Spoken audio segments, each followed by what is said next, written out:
ഇന്ന് നമ്മൾ പോകുന്നത് റൈഡേഴ്സിനൊക്കെ ഭയങ്കര ഇഷ്ടമുള്ളൊരു സ്ഥലത്തേക്കാട്ടോ പോകുന്നത്. ഇതെന്ന് പറയുമ്പം കുറച്ച് ദൂരം ഉണ്ട് കേട്ടോ പോകാനായിട്ട്. വണ്ടിയിൽ ഞങ്ങൾ കുറേ ദൂരം പോയി. നല്ല ഭംഗിയുള്ള സ്ഥലമാണ് കേട്ടോ. രണ്ട് സൈഡിലും മലകളാണേ. നല്ല രസമാണ് കാണാനായിട്ട്. മറ്റേ എന്താ തേയില കേട്ടോ. തേയിലത്തോട്ടമാണേ അവിടെ മുഴുവനുമേ.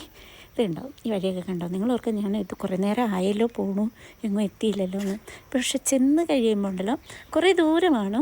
ആ പോകുന്ന വഴികളൊക്കെ കാണാനും രസമാണ്.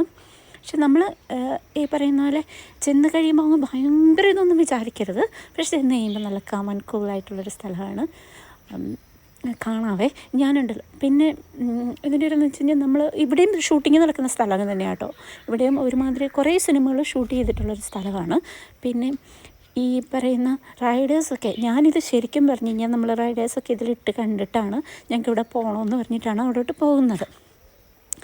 പോകുന്ന വഴി കുറച്ച് ദൂരമുണ്ട്, നല്ല ദൂരമുണ്ട് കേട്ടോ. മെയിൻ റോഡിൽ നിന്ന് കുറച്ച് ഉള്ളിലോട്ട് പോകണേ. പിന്നെ അവിടെ വണ്ടി ഇട്ടിട്ട് ഈ റോഡ് അപ്പടി പോയി കിടക്കുന്നതാണ്. അപ്പോൾ വണ്ടി അവിടെ ഇട്ട് വെച്ചിട്ട്, അവിടെ പാർക്കിംഗ് ഉണ്ട്, അവിടെ ഇട്ട് വെച്ചിട്ട് നമ്മൾ നടക്കണം. അത് കുറച്ച് ദൂരമുണ്ട് കേട്ടോ. ഇതാണ് ഈ പ്ലേസ്. ഇങ്ങനെ കാണുമ്പം എങ്ങനെയാണ് തോന്നുന്നത്. ഇതാണ് പ്ലേസ്. നിങ്ങൾക്ക് കണ്ടിട്ട് മനസ്സിലായോ? എവിടെയെല്ലാം കണ്ടുപരിച്ചിട്ടുണ്ടോ ഈ പ്ലേസ്? ഒരുപാട് സിനിമയുടെ ഷൂട്ടിങ്ങൊക്കെ നടന്നിട്ടുള്ളതാണ്. ഇത് ഫേമസ് ആയിട്ട് ഒരു സിനിമയുടെ പേര് പറഞ്ഞിട്ടാണ് ഈ പ്ലേസ് അറിയുന്നത്. മനസ്സിലായാലും ഒന്ന് കമൻറ്റ് ചെയ്തു കേട്ടോ.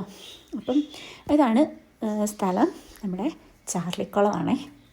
നല്ല രസമാണ്, നല്ല വൈബാണ് അവിടെ പോയി നിൽക്കാനായിട്ട്.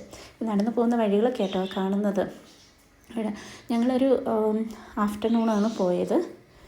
നല്ല കാമൻ ക്വയറ്റായിരുന്നു. ഇച്ചിരി അങ്ങോട്ടും കൂടെ കയറിപ്പോട്ടോ. അപ്പോൾ നിറയെ ആൾക്കാരൊക്കെ ഉണ്ടായിരുന്നു. അപ്പം കുറേ കഴിഞ്ഞപ്പോഴത്തേക്കും മഴ വന്നപ്പോഴത്തേക്കും പിന്നെ എല്ലാവരും പോയി. ഞങ്ങൾ അവിടെ തേയിലത്തോട്ടം പിന്നെ തോട്ടപ്പുഴ ഉണ്ട് കേട്ടോ. അവൻ ആ ഇടയ്ക്ക് കയറി നിന്നില്ലേ, അവൻ്റെ കാലിലൊക്കെ തോട്ടപ്പുഴയൊക്കെ കയറി. പക്ഷേ ഇറ്റ്സ് ഓക്കെ, നമ്മൾ എൻജോയ് ചെയ്ത്. നല്ല ഭംഗിയുള്ള സ്ഥലം. നമ്മളങ്ങനെ ഒത്തിരി ദൂരത്തു നിന്നൊക്കെ വന്നങ്ങനെ ഭയങ്കര എക്സ്പ്ലോർ ചെയ്യാനൊന്നുമില്ല. പക്ഷെ നല്ല ഷൂട്ടിങ്, നല്ല ഫോട്ടോഷൂട്ടൊക്കെ എടുക്കാനായിട്ട് നല്ല സ്ഥലമാണ്. പോയാൽ കുറച്ച് ഞങ്ങൾ പോയപ്പോൾ മഴ പെയ്തിട്ട് ഞങ്ങൾ അപ്പടി നനഞ്ഞു. തിരിച്ച് പോന്നപ്പോഴത്തേക്കും അപ്പടി നനഞ്ഞ് ഞങ്ങൾ അവിടെ ഒരു മരം പോലും ഇല്ല കയറി നിൽക്കാനായിട്ട്. ഈ മരത്തിനൊന്ന് ചോട്ടി നിന്ന് കഴിഞ്ഞാൽ നനയും.